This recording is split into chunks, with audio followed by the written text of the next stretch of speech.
everybody, welcome to number 27. I'm Jack and today I am in a Tamora. Now it seems that when TVR made this, they had their sights set firmly on Porsche. Were they mad? Let's find out.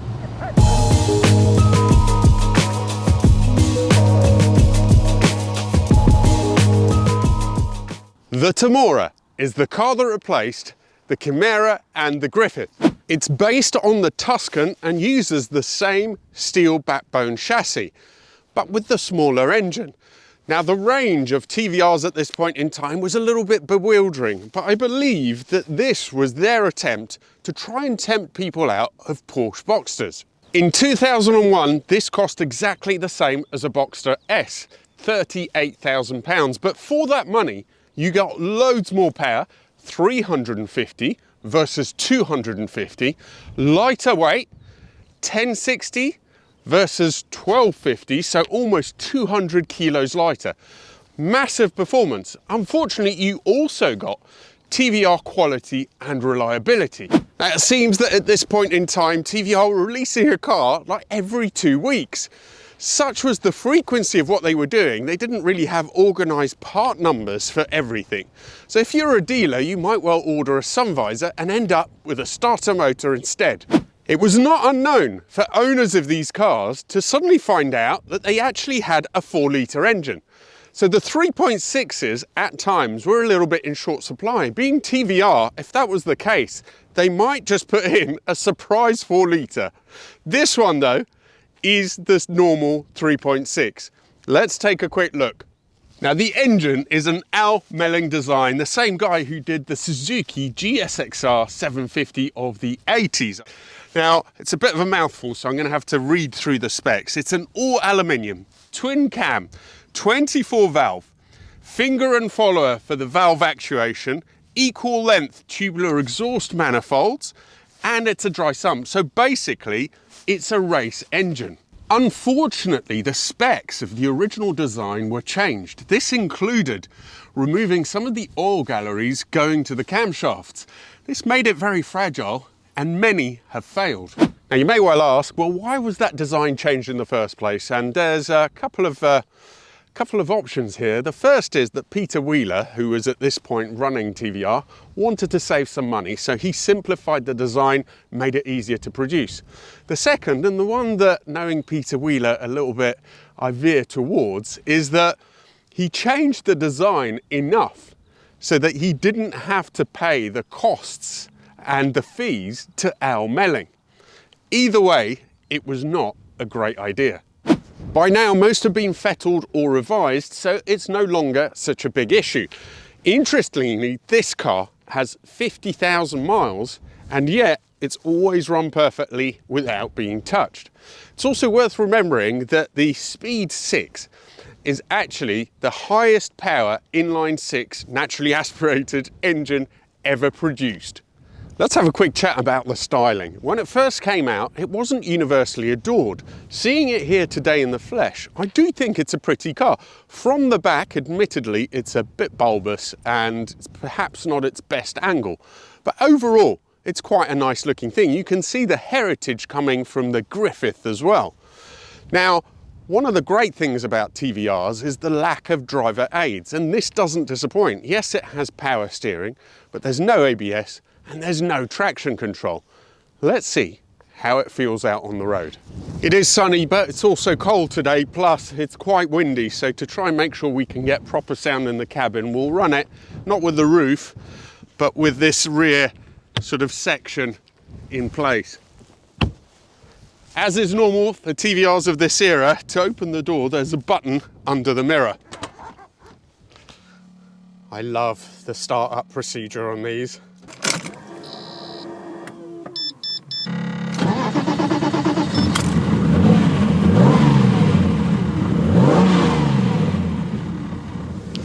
Now this is probably the only TVR I've ever driven that has a standard exhaust, so already it sounds very, very different to the T350 with the same engine that I did previously.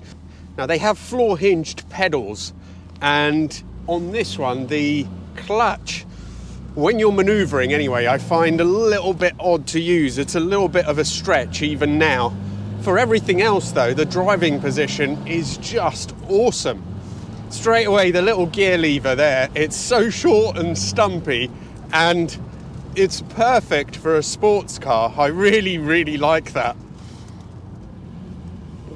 Brake pedal is very firm, and for a TVR, it just feels so well made.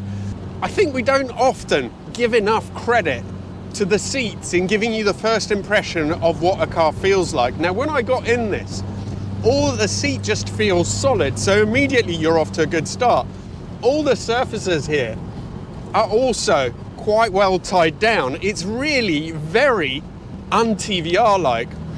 Also, I can't remember what they're called now, but this is running on aftermarket shocks, which Keith, the owner, told me he thinks are pretty stiff.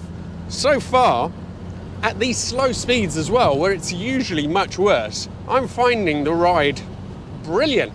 I mean, this feels like a really refined car, and at these low speeds, I think this is the most cosseting TVR, the most usable TVR that I've ever been in.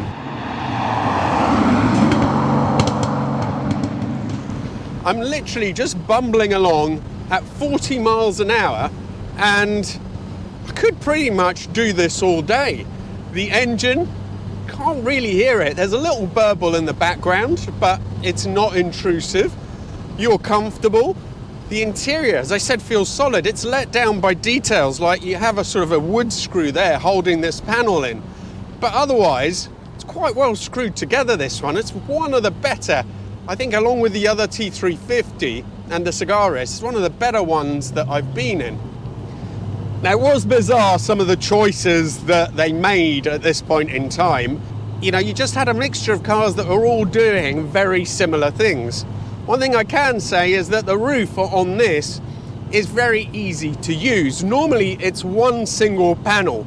Again, it's quite easy to unlatch. You can put it in the boot, but it's a bit fiddly to get it to fit into the boot. So the previous owner of this one has devised one that breaks up into two. Taking it out is the same, but putting it in the boot is a little bit easier. What a feat of engineering for just a private person to do, though. Yeah, suspension feels great. Okay, where it really matters, though, is going through the gears. So let's see what this is like. Someone's just gone past, so we'll go the other way.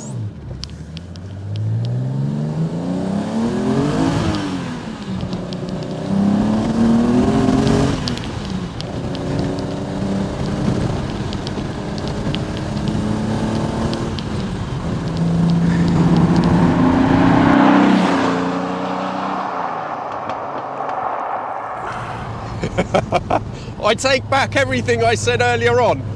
Okay, it can bimble around, but when you're going faster, bizarrely, and on this is the bumpiest bit of road on a very bumpy road anyway, it's a real handful straight away.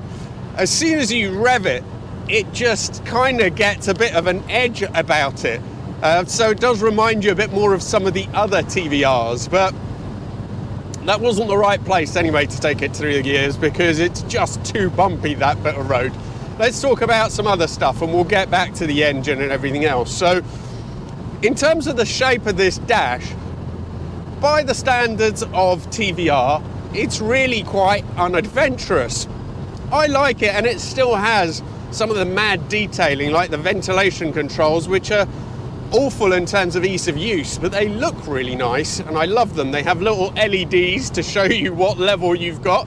It's all milled aluminium. Some of the stuff that's done on this is just lovely. So for example, the handbrakes around there, that looks absolutely splendid. It's all milled aluminium. You just don't see it in other cars. Get in a Boxster and yes, it's better made. It's a 986 as well, so those interiors were a little bit cheap anyhow in terms of the plastics. Certainly not everything was covered in leather as it is here. But, you know, those are little details to die for. We're going to try through the gears here now on a nicer bit of road.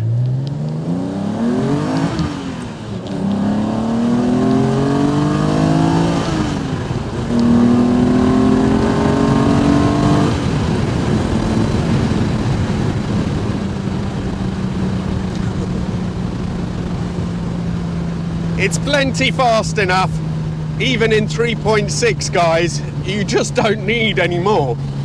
They all have a bit of nervousness, this era of TVRs, because they have such quick steering racks.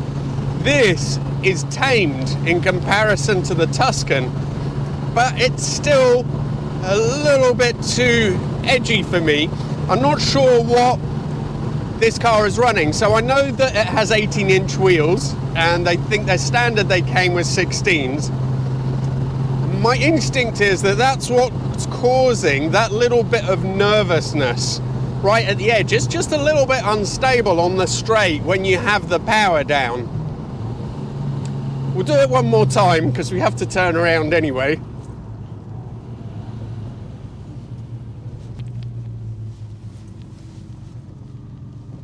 Turning circle, by the way, is abysmal. That little squeal is the belt on the alternator.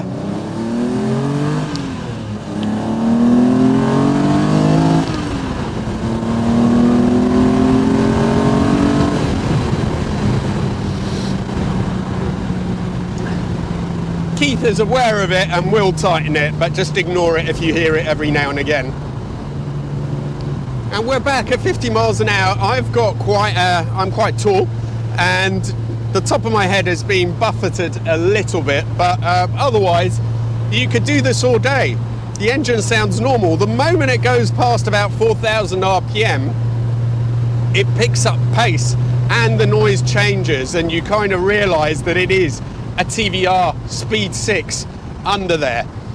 But this is maybe the most Jekyll and Hyde out of all the TVRs I've been in, because most of them are just, which one's the bad one? Is it Jekyll? I think, or is it Hyde? I don't know, but most of them are just mental the whole time. This has a different makeup in the sense that it's very, very easy to drive slowly, but in some ways I'm finding this one harder to drive fast than some of the more mental ones. I think definitely the Tuscan that I drove had a bit of an edge on it, but driven fast that is, but not massively. This is still quite a crazy car, and I think those wheels have a big part to play in that. The suspension does actually work really well as long as it's within the confines of the travel. There isn't a lot of travel there. That's when the car starts bucking about.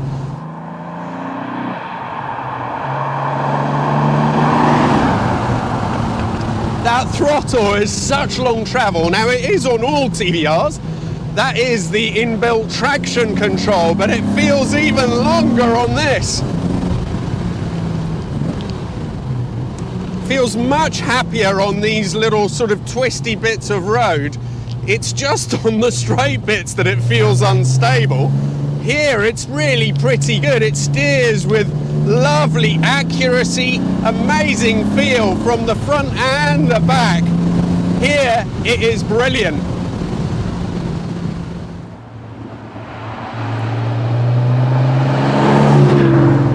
I find that whenever I drive one of these cars, whatever model of TVR it is, even if I've driven the same one a few months before, they're all different.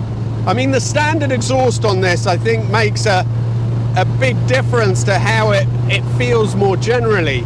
But also, they all tend to have aftermarket suspension, and there was a real huge variation when they were produced at the factory at the specs, because whatever TVR had, as I mentioned earlier, you could end up with a bigger engine without knowing it.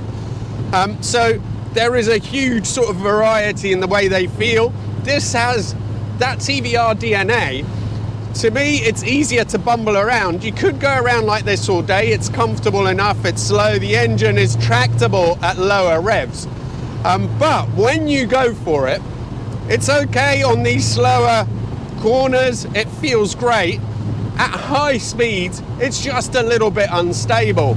I think some judicious sort of work with the geometry, maybe changing the wheels, would sort that. The brakes are mega, which again they have been on pretty much every one of the sort of year 2000s and past TVRs that I've driven.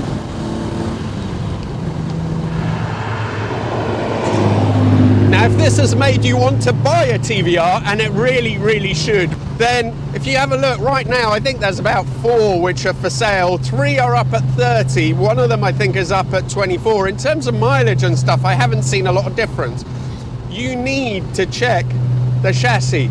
They're getting to that age now where that backbone chassis, I think it's the outriggers that tend to go on them. It is quite a big deal, so that's one thing you don't want to do. Of course, there's the engines, but by now I think they either work like this one, you know, it's had nothing done and it's fine, or they've already been modified and fettled and they're still all right. But I think for the money, so say, I think, you know, asking prices maybe around 30. I think more realistic really is the mid-20s to pay for one of these. It is still an entry-level TVR, it's still fairly accessible. Now, interestingly, those Boxsters are now much cheaper. So, although this has lost a few thousand from its original price in 2001, you can get a 986 Boxster for about, you know, between 5 and 10,000. So significantly cheaper than this. And it will be easier to live with. There's no doubt about that. But there's also no doubt that this is a completely different experience to a Boxster. You know, the Boxsters, yes, they are brilliant cars. You can use it every single day. You don't need to worry about it. But if you want something that makes you feel special, if you want to feel part of something, and if you want to drive a car which is unlike anything else, there is absolutely no substitute for TVR. And this is a great way to do it. Now, TVR owners tend to be a certain breed. I always get on well with them, but Keith is a little bit unusual in that his main gig, what he normally does is it's classic minis. And indeed, he even has a YouTube channel called Classic Mini Garage.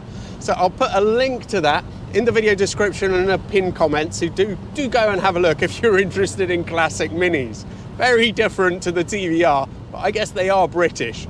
Now, if you've enjoyed this, I'm going to put some links to some of the other TVR videos that I've done. There's one which has a bit more of a history, which is the Chimera. There's a Cigaris. There's a few anyway on here, so do click on that. Thank you all so much for watching. Thank you to Keith for coming down. See you all for the next video.